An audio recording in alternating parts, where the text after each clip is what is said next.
तो हेलो दोस्तों, आज ये इन्वर्टर के बारे में बता रहे हैं। इन्वर्टर में प्रॉब्लम ये है कि इसमें लाइन सप्लाई देते हैं, मतलब डीसी सप्लाई देते हैं, तो बस ये ओवरलोड बता रहा है। तो इसका क्या प्रॉब्लम हो सकता है, तो चलिए हम बताते हैं आगे। पहले मेरे वीडियो को लाइक शेयर और चैनल को सब्सक्राइब जरूर कर दीजिए।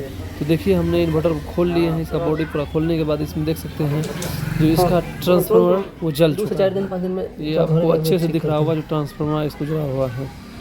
तो इसका कुछ नहीं कर सकते हैं हम, क्योंकि ये अभी गारंटी पीरियड में है। तो हमने कस्टमर से पूछा जो इसका गारंटी में है, तो बोला हाँ अभी है।